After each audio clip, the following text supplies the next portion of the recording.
Bonjour et bienvenue dans votre journal. À la une cette semaine, le Royaume-Uni, dirigé par la gauche travailliste, a connu un début de récession économique en ce début d'année, aux grandes dames du gouvernement qui a tout misé sur un retour à la croissance. Purée, mais je comprends pas, on est de gauche et on fait une politique de droite, pourquoi ça marche pas, bon sang? L'autre nouvelle du moment, c'est la réponse de la Russie à la proposition de cessez-le-feu négocié entre les États-Unis et l'Ukraine. Interrogé à ce sujet en conférence de presse, Vladimir Poutine a répondu « MDR, non ». Affaire Betaram, Mediapart a sorti de nouvelles révélations, nous apprenant que François Bayrou a arrosé l'établissement d'argent public à la fin des années 90, alors même qu'il était informé des faits qui s'y étaient produits. François Bayrou... Oui, bon, merde! Nucléaire, l'EPR de Penly, en construction depuis plusieurs mois suite au plan annoncé en 2022 par Emmanuel Macron pour relancer la filière en France, fait face à de nombreux problèmes. Le dernier d'entre eux, le béton qui doit constituer une digue de protection contre les inondations, n'est pas aux normes et risquerait de se fissurer. Le groupe de BTP Eiffage, en charge de cette partie, aurait en plus tenté de dissimuler l'information. Jean-Michel Financier, vous êtes le vice-président du groupe Eiffage, pouvez-vous nous garantir que les normes de sécurité de la centrale seront respectées? Mais évidemment, haha, puis ça va, c'est que du béton, c'est pas le cœur du réacteur non plus, péter un coup. Mais dans une installation aussi critique qu'une centrale nucléaire, tous les dispositifs de sécurité comptent, et une inondation menacerait fortement la viabilité du site. Franchement, vous vous faites des idées, une catastrophe avec une augmentation brutale du niveau de l'eau qui provoquerait un accident nucléaire. C'est risible.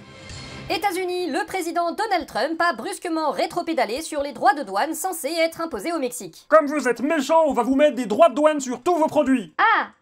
Ok, et ben on part du coup, hein, merci, c'était sympa. Vu qu'on construisait tout pour vous pour pas cher, on va aller faire la même chose avec les Chinois vu qu'ils sont chauds. Et vous passerez le bonjour à vos industriels qui construisaient tout chez nous surtout, dites-leur que c'est pas contre eux. Hein? Mais non, attendez! Au Canada, à l'approche des prochaines élections législatives, et alors que le Parti conservateur, ouvertement proche de Donald Trump, était largement favori des sondages depuis des mois, le Parti libéral du chef de gouvernement sortant Justin Trudeau a fait une remontée spectaculaire au point de talonner son rival dans les sondages. Ce regain de popularité a lieu dans le contexte du début de mandat catastrophique de Trump aux États-Unis et des menaces qu'il fait peser sur le Canada. Mais... qu'est-ce qu'il y a, Emmanuel Macron? Mais pourquoi que nous on n'y arrive pas? Pourquoi que nous, quand on fait des législatives face à l'extrême droite, c'est la gauche qui gagne? Ah, alors si vous voulez, j'ai une réponse facile. Laquelle? Justin Trudeau, lui, a démissionné. Mais... Retour en France où le député Guillaume Kasbarian défend une proposition de loi pour favoriser le retour des débits de boissons dans les petites villes. Nos confrères sont allés demander à la population ce qu'elle en pensait. La petite commune de Gerby-sur-Topaz fait partie de celles qui pourraient bénéficier de la loi sur les débits de boissons si cette dernière était votée. Nous sommes allés interroger leurs habitants. Que pensez-vous de cette loi? Est-ce qu'elle pourrait améliorer l'attractivité de votre commune? Mais vous savez qu'on n'a plus de service public? Le bureau de poste a fermé la semaine dernière à cause des restrictions budgétaires, et on n'a plus d'école non plus. Mais l'alcool ne règle-t-il pas tous ces problèmes? L'alcool, non. À la limite, le cannabis... Comme vous pouvez le voir, les habitants sont enjoués à cette idée. Nous avons demandé à la maire de la ville ce qu'elle en pensait. Bah si vous voulez, moi je suis à 40 heures par semaine et on me crache à la gueule un message sur deux. L'autre jour j'avais une tête de cheval dans mon lit, donc bon... Oui, mais au moins il y aura des débits de boissons. Ouais, à la limite, s'ils sont tous complètement torchés, ils me gueuleront peut-être moins dessus. Par contre, bonjour l'odeur au conseil municipal. On constate ainsi que la proposition de Guillaume Kasbarian fait l'unanimité dans les petites communes. De toute façon, vous êtes que des collabos du grand patronat, et moi je suis pas doué d'abord. C'est rien, c'est Fabien Roussel. Pour notre entretien du jour, nous nous retrouvons avec l'homme le plus riche du monde et responsable du département américain de l'efficacité gouvernementale, Elon Musk. Elon Musk, bonjour.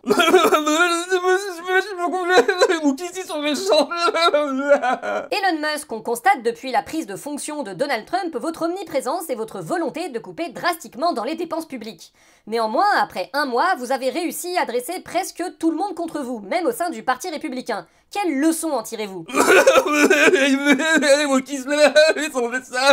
Vos mesures ainsi que celles du président sont qualifiées de coup d'état fasciste et ont conduit à un isolement des États-Unis sur la scène internationale, un effondrement généralisé de la bourse américaine et pour vous la perte de plus de 100 milliards de dollars de votre fortune.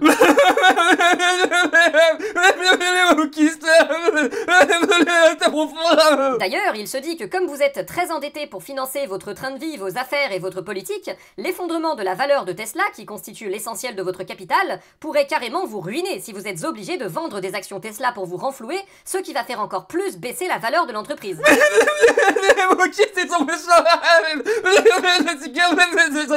Le discours des fascistes reste donc décidément hermétique à la presse. Nous vous souhaitons une fin de journée. À bientôt.